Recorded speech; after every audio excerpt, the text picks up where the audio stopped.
Terima kasih Anda masih bersama kami. Bagi Anda yang baru saja bergabung, kami hadirkan kembali 3 berita utama hari ini.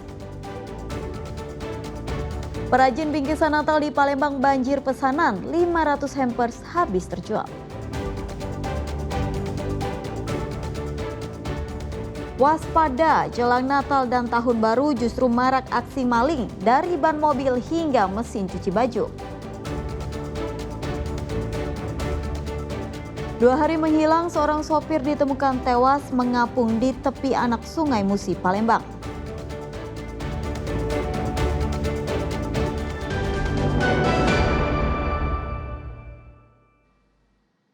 Dua hari menghilang, seorang pria ditemukan tewas mengapung di tepi anak Sungai Musi, Palembang. Korban merupakan seorang sopir angkot yang bekerja sehari-hari di wilayah Kertapati.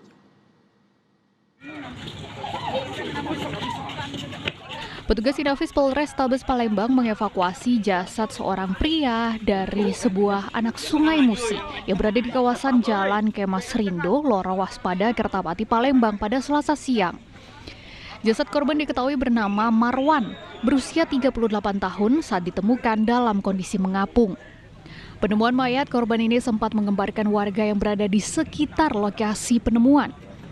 Jasad korban pertama kali ditemukan oleh seorang warga yang hendak memancing di kawasan itu. Saksi lalu melaporkan penemuan mayat itu pada ketua RT yang diteruskan ke pihak kepolisian. Sebelum ditemukan tewas, korban berprofesi sebagai sopir angkot jurusan Kertapati itu sudah 2 hari menghilang dari rumahnya. Kronologi penemuan mayat sendiri itu sebenarnya dari keterangan keluarga sudah hilang sejak 2 hari yang lalu. Ketika sudah ditemukan sudah dalam keadaan tidak bernyawa. Bang, korban ditemukan meninggal di posisinya di mana, Bang? Di dekat rumah, di sekitaran rawa-rawa, hanyut sungai. Itu diduga sudah meninggal berapa hari, Bang? Sekitar 2 hari yang lalu. Posisi waktu ditemukan mayat terkelungkup atau berbaring, terlentang? Terlentang di air rawa-rawa itu. Kondisi badan sudah membengkak atau gimana, Bang? Sudah membengkak. Untuk sebagian besar di bagian tubuhnya pembuluh darahnya sudah pecah.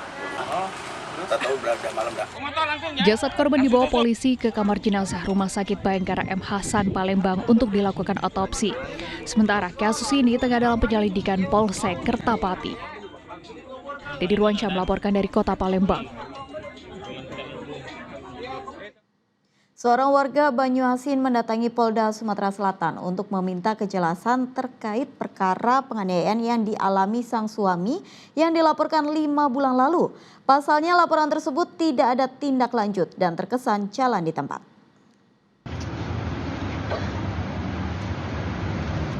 Didampingi kuasa hukumnya, seorang warga Banyuasin bernama Iza mendatangi Polda Sumatera Selatan. Kedatangannya untuk mempertanyakan kasus pengeroyokan yang sudah 5 bulan lalu dilaporkan bersama sang suami. Perkara yang dilaporkan tersebut yakni terkait kasus pengeroyokan yang dialami sang suami bernama Udianto. Meski sejumlah barang bukti telah diserahkan pada penyidik, namun kasus ini tidak ada perkembangan dan terkesan seperti jalan di tempat.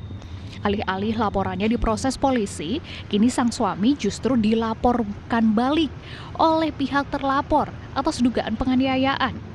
Sang suami bahkan telah dilakukan penahanan di Lapas Pangkalan Balai Banyuasin. Klien kami dicakar oleh YL dan RA, dan klien kami hanya diam, tidak melakukan pemukulan, tidak melakukan dorongan dan lain sebagainya. Namun klien kami saat ini berada di tahanan Lapas Pangkalan Balai Banyuasin. Keinginan kami sangat jelas dan tegas bahwasannya bebaskan klien kami sekarang juga. Tolong Pak, tolong bebaskan suami saya karena dia tidak bersalah. Dia tulang punggung kami. Dia terzolimi, difitnah. Anak saya masih kecil. Saya sudah setengah hamil. Berarti suami kita tidak ada melakukan pemukulan itu, Bu? Tidak ada, Pak. Suami saya difitnah. Gitu, Bu, ya? Saya minta tolong kepada Bapak Kapolda, Kapolsek, Kapolres, dan Mabes Polri, dan Bapak Bupati Banyuasin, Pak Prabowo. Kasus ini bermula saat Udianto hendak menjemput sang istri di rumah mertuanya. Sang suami didatangi oleh 2 orang pelaku, yaitu Juliana dan Ria, di Jalan Pangeran Ayin, Banyuasin pada 16 Juli lalu.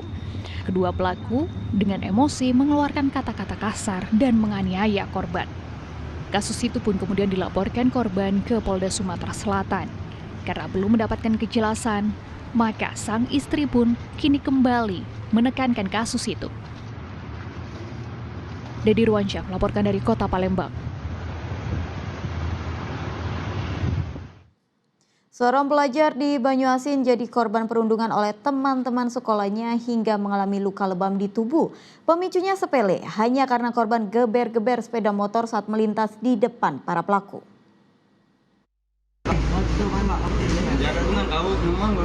Seorang pelajar SMK berinisial AR berkelahi dengan rekannya di Semak Belukar. AR dipukul hingga babak belur di Jalan Penghubung Lubuk Lancang Tarentang, Kecamatan Suak Tapeh, Banyuasin pada 17 Desember lalu. Mirisnya, rekan-rekannya yang berada di lokasi bukannya melerai perkelahian, tetapi mereka hanya menonton. Dan akibat perkelahian itu korban luka lebam di tubuhnya. Menurut orang tua korban, perundungan dan perkelahian bermula saat AR hendak mengantar paket ke rumah temannya. Di lokasi kejadian, para pelaku merasa korban menggeber sepeda motor saat melewati pelaku. Pelaku yang tak terima lalu membawa korban ke sekolah dan menganiaya korban. Dia itu kan istilahnya ngober-ngober motor, perasaan dia tuh kan. Jadi tidak senang dengan itu. Jadi dari rumah dia lah, tidak senang, dia dibawain ke rumah sekolah terus. Istilahnya sampai rumah sekolah, ya dia masih tidak senang kan. Terus ngajak anakku tuh istilahnya begoco gitu kan. Nah, jadi anakku tadi ya dia merasa kecil, mungkin kan merasa takut, tidak berani ngoceh, makanya sampai dikeroyoknya mah itu kan, ya aku tidak diterima istilahnya kan sampai. Pihak keluarga berharap pihak sekolah mengambil sikap tegas, sementara kasusnya telah dilaporkan ke pihak kepolisian. Muhammad Ardi melaporkan dari Banyuasin. Kepala Rutan Menggala, Lampung Tengah dilaporkan oleh mantan istrinya ke polisi. Laporan ini terkait permasalahan hak asuh dan pembiayaan anak yang diduga telah diingkarinya.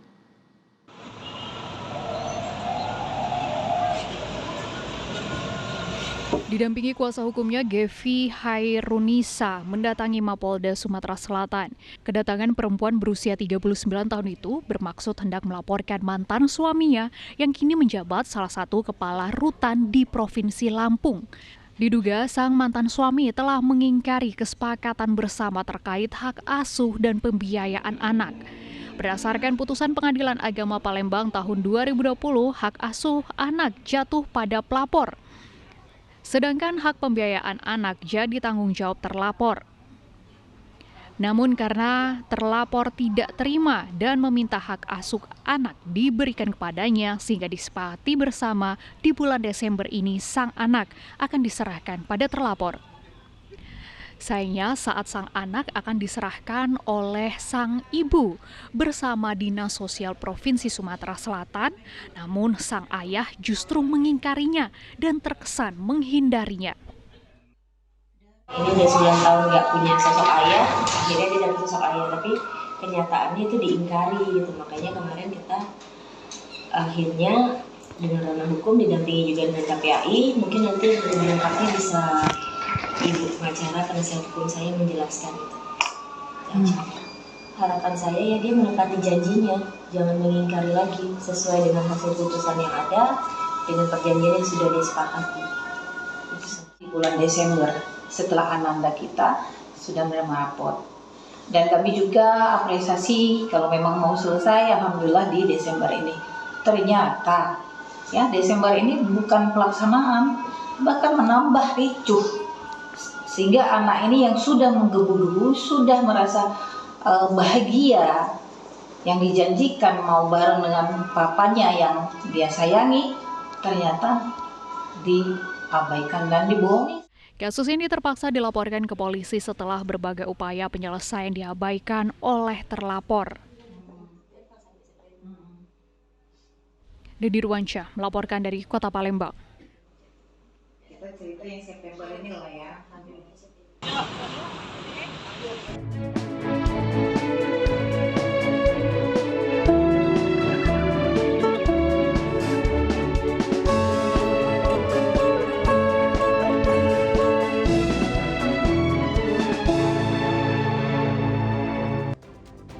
Ya, laporan tersebut mengakhiri berita Sumatera Selatan hari ini. Jangan lupa pastikan Anda subscribe channel YouTube Liputan 6 SCTV Daerah.